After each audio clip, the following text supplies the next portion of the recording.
오늘이 이제 5월 마지막 주일이고 또 5월 한 달이 이 가정의 달로 지켰습니다. 여러분들 가정의 달 한 달을 보내면서 여러분들 가정이 더 행복한 가정이 되었습니까?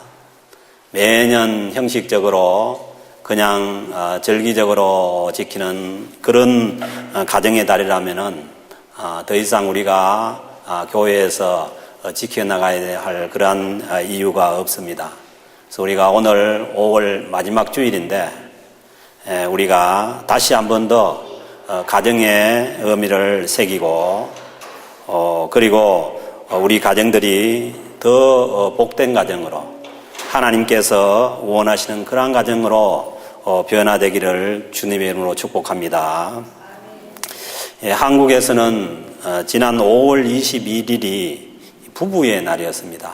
여러분들 어린이날, 어버이날만 있는 것이 아니고 부부의 날도 한국에는 있습니다. 왜 21일이냐 하면은 둘이 한 몸이 된다고 해서 21일입니다. 그래서 이는 둘이고 하나는 한 몸이 된다. 그렇게 해서 5월 21일이 부부의 날입니다. 이 부부의 날을 제창한 사람이 목사님이었기 때문에 이게 성경적인 부부의 원리입니다. 창세기 2장 24절 말씀 보면은 이러므로 남자가 부모를 떠나 그의 아내와 합하여 둘이 한 몸을 이룰지로다. 이것이 이 결혼의 원리입니다. 부부가 되는 원리입니다. 두 사람이 결혼하여서 부부가 되어서 한 몸같이 사는 것이 이 부부의 원리입니다. 부부가 결혼해서 자녀를 위해서 살아야 하고 또 부모를 공경하면서 살아야 하지만은 먼저 부부가 하나가 되어야 건강한 가정을 이룰 수가 있습니다.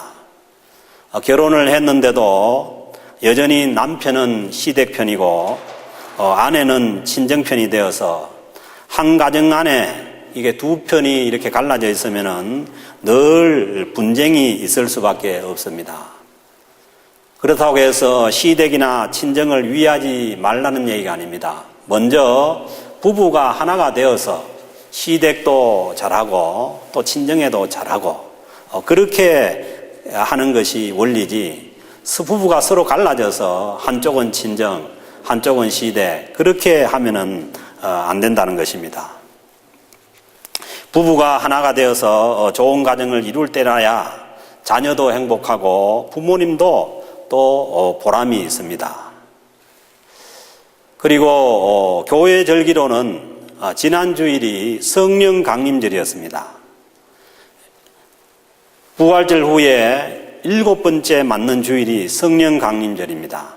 예수님께서 6월절 날 십자가에 돌아가시고 6월절 전날 십자가에 돌아가시고 6월절 날 무덤에 계시다가 6월절 이튿날 부활하셨습니다. 그래서 정확하게 6월절 예수님께서 무덤에 계셨던 그 6월절 이후 50일이 지난 날이 바로 오순절이고 그날 사도행전 2장에서 예수님께서 약속했던 성령님께서 강림해서 이 땅에 오셨기 때문에 이 날을 성령 강림절로 지킵니다. 그래서 성도는 늘 성령 충만해야 합니다. 성령 충만이라는 것은 이미 우리의 마음 속에 와 계신 이 성령님께 우리의 생각과 마음과 육체와 모든 것을 지배받는 것입니다. 그래서 성령의 지배를 받는 사람은 내 생각대로 살지 않고 이 세상이 원하는 대로 살지 않고 성경 말씀을 따라서 하나님께서 원하시는 삶을 살게 됩니다. 그래서 오늘 주신 에베소서 5장 15절에서 17절 말씀을 보면은 아무 생각 없이 세상이 흘러가는 대로 그렇게 살지 말고 자세히 주의하여 지혜롭게 살며 시간을 허비하지 말고 하나님의 뜻을 따라 살라고 그렇게 말씀하고 있습니다. 그래서 성령 충만한 삶이라는 것은 이미 우리가 예수 그리스도를 믿을 때 우리 안에 성령께서 와 계십니다. 그 성령님께 우리의 생각과 우리의 마음과 우리의 육체의 모든 것까지도 성령님께 지배를 받아서 성령님께서 원하시는 삶을 살아드리는 것입니다. 예수를 믿는 사람 속에는 이미 성령님이 계십니다. 왜냐하면 고린도전서 12장 3절 말씀에서 성령으로 아니하고는 누구든지 예수를 주시라 할 수 없느니라.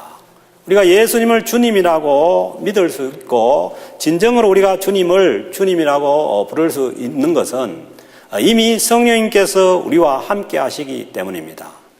그래서 성령으로 아니하고는 누구도 예수님을 주시라고 그렇게 고백할 수가 없습니다. 로마서 8장 9절에서도 누구든지 그리스도의 영이 없으면 그리스도의 사람이 아니라, 그러니까 성령이 안 계시면은 그리스도의 사람이 아니라는 것입니다. 그러므로 우리가 예수 그리스도를 주로 믿고 하나님의 자녀가 돼서 하나님을 아버지로 부른다는 것은 이미 우리 심령 안에 성령께서 속에 와 계십니다. 그러므로 성령 충만은 우리 속에 이미 와 계신 성령님을 활동하게 하는 것입니다. 우리의 생각과 우리의 마음을 죽여서 성령님께 복종시켜서 성령님께서 우리 속에서 활동하시고 그 성령님께 원하시는 삶을 살아가는 것입니다. 그래서 성령님을 우리에게 보내시는 분은 하나님이십니다.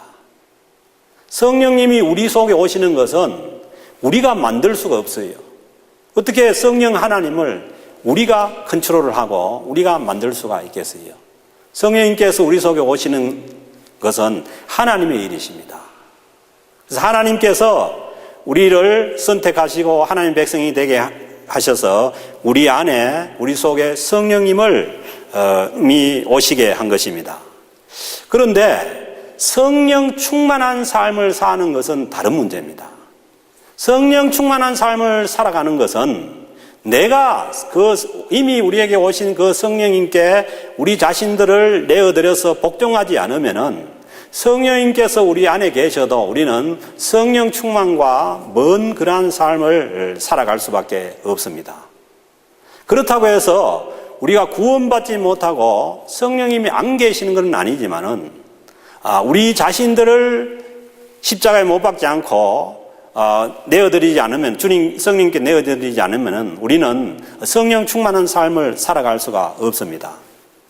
그래서 오늘 주신 18절 말씀을 보면은 술 취하지 말라 이는 방탕한 것이니 오직 성령으로 충만함을 받으라 그렇게 말씀하시는 거예요.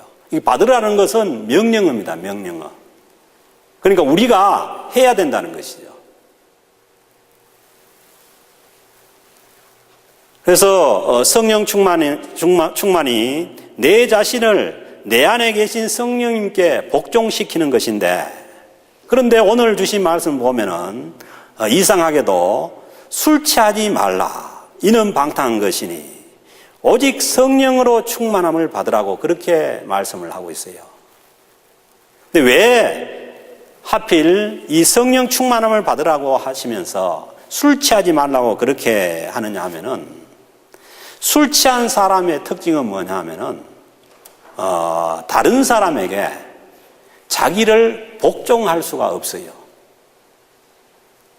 왜 사람들이 평소에 이렇게 순종적인 사람도 술을 한 잔 먹으면은 막 자기 얘기를 하고 뭐 남의 얘기는 안 듣고 그러니까 술 취한 사람들이 많은 데 가보면 특징이 뭐냐면 시끄러운 건데, 시끄러운 거. 왜냐하면 다른 사람의 말을 듣고 내가 그렇게 할 생각이 없어요. 다 나 얘기만 하는 겁니다. 나 얘기만. 그래서 성령 충만한 삶은 반대예요. 반대. 성령님의 음성을 듣고 내 안에 계신 성령님께 내 자신을 복종시키는 것이 그게 뭐냐면 성령 충만한 자의 삶입니다. 술 취한 사람의 특징은 자기 마음대로 하는 것입니다. 평소에 조용하던 사람도 술 취하면은 말을 많이 하고 또 말도 안 되는 그러한 소리를 합니다. 그리고 내 주장만 하게 되고 자기 얘기만 합니다. 술 취한 사람이 많이 모여 있으면은 말하는 사람만 있지 남의 얘기를 듣는 사람이 없습니다. 그래서 술을 취하면은 해서는 안 되는 그러한 행동들을 하는 것이 이 성령님께 자신을 복종할 그러한 이유가 전혀 없고, 그리고 평소에는 자기 이성에 자기의 그 행동을 복종을 해서 이성적인 행동을 하는데 이 자기 이성에게도 복종하지 않습니다. 그래서 자기 마음대로 그냥 하는 것이죠. 그래서 필름이 끊어져 버리는 사람도 있고, 그리고 자기가 어떤 일을 했는지 전혀 모르는 사람도 있습니다. 우리가 최근에 그 한국 대통령이 미국에 방문했을 때 그 모 인사의 예를 보면은 아주 귀한 교훈을 얻습니다. 그러니까 평소에 이성적인 행동을 해야 되는데 술을 한잔 하다 보니까 거기까지 가서 그렇게 참 그 술을 마시는 것도 잘 이해가 안 돼요, 저는. 그런데 왜 그런 행동을 했냐? 왜냐하면 평소에는 이성으로 컨트롤 되지만은 술을 취하면은 이성에게 복종하지 않습니다. 그렇게 하고 나서는 정말 참 후회하는 그러한 모습을 우리가 보지 않습니까? 그래서 우리의 삶이라는 것이 우리 하나님께서 영으로 오셔서 우리 안에 계시는데 그 성령님께 복종하고 순종하는 그러한 삶을 살지 않으면은 우리도 어느 땐가는 하나님 앞에서 후회할 날이 있고, 또 이 세상을 떠나기 전에 내가 정말 왜 그렇게 살았던가 하고 후회할 날이 있을 수밖에 없습니다. 그래서 우리는 주님의 영께, 우리 속에 계신 주님의 영께 늘 내 자신을 순종하고 복종하는 그러한 삶을 살아야 될 줄로 믿습니다. 성령 충만한 사람은 다른 것이 아니라 복종하는 사람입니다. 그래서 이게 잘못된 신앙은요, 어디 기도원에 가서 막 성령 충만한 것처럼 해가 와가지고 그 다음에는 아무도 복종 안 해요. 큰 은혜를 받고 왔다고 하면서 교회 목사님에게도 복종 안 하고 그 자기 마음대로 하는 거예요. 그거는 뭐냐 하면 성령님의 역사가 아닙니다. 그러니까 성령님의 역사는 뭐냐 하면은 순종하고 복종하는 역사입니다. 그래서 오늘 주신 이 21절 말씀에도 보면은요, 이 성령 충만한 말씀과 이어서 주신 말씀이 그리스도를 경외함으로 피차 복종하라. 이 피차 복종하는 그러한 사람들의 그 삶이, 그것이 성령 충만한 삶의 모습입니다. 그리스도를 경외함으로 피차 복종하라는 그 말씀은 상대방이 나보다 낫고 또 상대방이 나보다 더 옳기 때문에 복종하라는 말씀이 아닙니다. 그것은 주님께서 말씀하시기를 나보다 남을 낫게 여기라. 그리고 남에게 대접받고자 하는 대로 너희도 남을 대접하라고 주님께서 말씀하셨어요. 그 말씀에 따라서 내보다 훌륭하고 상대방이 내보다 낫고 뭐가 높아서 우리가 복종하는 것이 아니라 그냥 피차 서로 말을 듣고 복종하는 그 관계가 뭐냐면 성령 충만한 관계입니다. 그래서 우리가 성령 충만을 잘못 이해하면은 영적으로 교만해지면요, 아무 얘기도 안 듣는 거예요. 그러면은 그것은 성령 충만과 반대로 가는 그러한 삶의 모습이에요.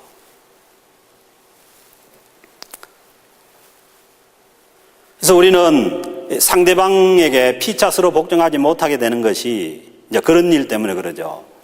나는 잘하는데 상대방은 잘 몰라준다. 나는 늘 양보하는데 또 그것을 상대방은 당연하게 받아들인다. 그리고 나는 인사를 잘하는데 상대방은 그렇게 하지 않는다. 그래서 이 중심이 계속해서 내 중심으로 나에게 관심이 있으면은 상대방에게 복종할 수가 없어요.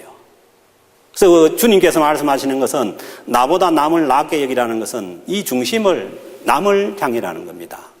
다른 사람을 향할 때에 다른 사람의 얘기를 듣게 되고 서로 피차 복종하는 그러한 관계가 되어집니다. 그래서 끝까지 서로 피차 복종해 갈 때에 관계가 좋아질 수가 있습니다. 복종이 성령 충만한 사람의 모습임을 기억할 수 있기를 바랍니다.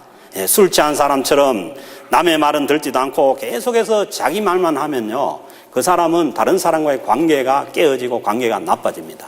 그래서 다른 사람과의 관계를 잘하는 사람이, 그 사람이 성령 충만한 사람이에요. 예수를 잘 믿고 성령 충만하다고 하는데 가는 곳마다 다른 사람들과의 관계가 깨어지면 그것은 뭐냐 하면은 문제가 있는 그런 크리스찬이에요. 그래서 성령 충만하게 되면은 서로 피차하고 복종하게 되어서 중심을 남에게 향해서 남의 얘기를 잘 듣게 되고 그렇게 해서 좋은 관계 속에서 살아가게 되는 것입니다.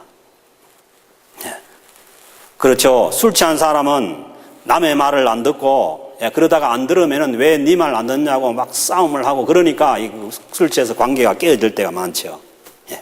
그래서 대인 관계에 있어서 성령 충만한 사람은 다른 사람들과 함께 서로 피차 복종함으로 관계가 좋아지게 되는 것입니다. 그래서 이것은 가정에서 부부 사이도 마찬가지라는 것입니다. 오늘 이 이어지는 말씀이 성령 충만한 말씀과 이어지는 말씀인데요. 22절에 보니까 아내들이여 자기 남편에게 복종하기를 주께 하듯 하라. 어느 정도 복종하는 거냐면 주께 복종하듯이 하라는 거예요. 그래서 가정에서도 서로 복종할 때에 부부가 행복할 수가 있습니다. 그러니까 부부 간에 대화가 있어야 되는데, 대화를 하자면은 이게 대놓고 화내는 것인 줄 알고 그냥 대화를 하다가 그냥 한국 사람은 그렇습니다. 대화에 미숙하기 때문에 교회에서도 마찬가지입니다. 교회에서도 어디 가고 저는 이제 그래서 잘 안 하는데 집사님들하고 목사님들하고 대화를 한번 해보자.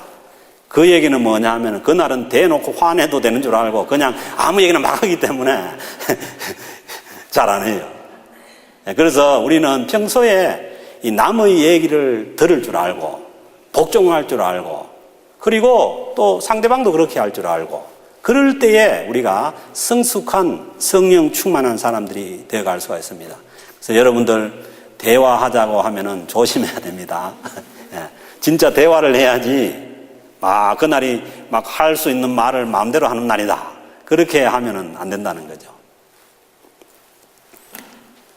그래서 22절은 아내들이여 자기 남편에게 복종하기를 주께 하듯 하라. 아내들이 남편에게 복종하기가 굉장히 어렵습니다. 왜냐하면 우리가 그런 표현을 하잖아요. 여자들은 여우같이 아주 똑똑한데 이 남자들은 어리숙하거든요. 그런데 어리숙한 남자들한테 이 똑똑한 여자들이 그 복종하는 것이 그게 쉽지 않다는 거죠. 그래서 요즘은 제가 그 한국의 어떤 모습 기사를 보니까요, 이 장모한테 두들겨 맞는 사위가 있어요, 사위가. 저는 상상도 못한 일이라 가지고 참 그걸 보고 깜짝 놀랐는데, 요즘은 이 부인들도 이제 경제 생활하고 경제권이 있고 이러니까 남편이 문제가 생겨서 말을 잘 안 들으면은 나하고 살려면은 친정으로 가자 하는 거예요. 그 친정으로 가서 장모가 사위를 딱 꿇안쳐 놓고 그냥 쥐박는 거예요. 그게 실제로 있더라고요, 실제로 있는 일. 그래서 세상이 그렇게 되어도 오늘 주시는 이 하나님의 말씀 보면은 아내들이여 자기 남편에게 복종하기를 주께 하듯 하라는 거예요. 그것이 하나님의 말씀인 줄로 믿습니다. 아무리 시대가 그렇고 어렵고 그래도 우리는 이 주님의 말씀에 순종해서 복종해서 살아가야 될 줄로 믿습니다. 그래도 남편에게 복종하는 것이 하나님께서 세운 가정의 질서입니다. 24절 말씀 보면은 교회가 그리스도에게 복종하듯이 남편에게 복종할 것을 말씀하고 있습니다.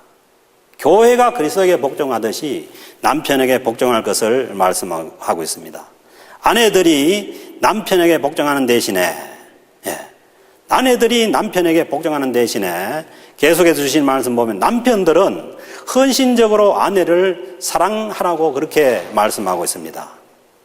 예수님께서 십자가에 돌아가셔서 그 교회가 생겨난 것은 예수님께서 십자가에 돌아가셔서 교회가 이 땅에 존재하게 되었습니다. 예수님께서 자기 몸을 들여서 자기 몸을 십자가에 들여서 이 땅에 교회가 존재하게 됐다는 거예요. 그처럼 남편들도 예수님처럼 자기 몸을 바쳐서 아내를 사랑하라는 것입니다. 그래서 이 말씀은 또 다른 말씀으로 피차 복종하라는 말씀입니다. 왜냐하면 남편이 아내를 헌신적으로 사랑하면은 자연히 아내의 말을 듣게 되어 있다는 거예요. 그러니까 헌신적으로 몸을 다해 바쳐서 사랑한다고 하면서 아내의 말을 안 듣는 것은 그것은 뭐냐면 사랑하지 않는다는 거예요. 사랑하게 되면은 사랑하는 사람의 말씀을 듣습니다. 그러니까 하나님을 사랑하게 되면은 하나님의 말씀을 듣는 것이죠. 그런 것처럼 아내의 말을 듣는 것이 또 다른 얘기가 아내를 헌신적으로 사랑하라는 것입니다. 25절 말씀 보니까 남편들아 아내 사랑하기를 그리스도께서 교회를 사랑하시고 그 교회를 위하여 자신을 주신 같이 하라. 이것은 뭐냐 하면은 주님께서 이 땅의 교회의 머리가 되시고 교회를 이 땅에 탄생시키기 위해서 자기 몸을 드렸습니다. 십자가에. 그처럼 우리가 아내를 사랑하는 데 있어서 그 말로만 사랑하는 것이 아니라 우리의 몸을 정말 들여서 헌신적으로 아내를 사랑할 때에 아내들도 남편의 말을 복종하고 또 남편들도 아내를 사랑하기 때문에 그 말을 복종하게 되는 것입니다. 계속해서 이 에베소 5장에서 주어지는 말씀 보면요. 6장 1절에 보니까 자녀들아 주 안에서 너희 부모에게 순종하라. 그 다음 또 6장 5절 말씀 보면요. 종들아 두려워 말고 떨며 성실한 마음으로 육체의 상전에게 순종하기를 그리스도께 하듯 하라. 그러니까 직장 생활을 하는 데 있어서 옛날 표현이 종이지만 지금은 다 직원들 아니에요. 직장 생활에 있어서도 순종하기를 그리스도께 하듯이 하라는 겁니다. 그래서 이것은 뭐냐 하면은 성령 충만한 자들의 삶의 모습이에요. 그러니까 성령 충만한 자들이 우리가 생각하기에는 큰 일을 해야 되고 가정을 버리고 어디를 떠나야 되고 아니면은 근데 그것 이전에 성령 충만한 자의 이 삶의 모습은 뭐냐 하면은 피차 복종하는 모습이고 그것이 가정에서 부부 간에 먼저 되어져야 되고 그 다음에 자녀들이 부모에게 복종할 줄 알아야 되고 그리고 내가 일하는 일터에서 그 피차 복종하는 그런 관계로 그리스도께 하듯 하라는 거예요. 직장에서도. 사람에게 하듯 하지 말고. 그러한 삶을 피차 복종하는 그러한 관계의 삶을 살아가는 것이 성령 충만한 자들의 가장 기초적인 모습입니다. 그래서 세계 선교를 감당하고 큰 일을 하는 것은 하나님께서 특별한 그러한 은사를 주시고 능력을 주실 때 가능한 거예요. 근데 우리는 내 가정을 무시하고 그리고 내가 처한 그런 일터는 그냥 무시하고 그냥 뭘 큰 걸 쫓고 바라고 그렇게 하는 그것은 성령 충만한 자의 삶의 모습이 아닙니다. 사랑하는 성도 여러분, 우리가 다른 것을 얘기하기 전에 먼저 내가 현재 있는 이곳에서 서로 피차 복종하는 그러한 삶 속에서 우리가 성령 충만한 성령님께 우리 자신들을 지배받도록 내어드리는 그 삶을 삶으로 인해서 우리의 가정이 회복되어 나가고 우리 이웃과의 관계가 회복되어 나가고 그리고 내 일터가 회복되어 나가는 그러한 성령 충만한 삶을 살 수 있기를 우리 주님의 이름으로 부탁을 드립니다.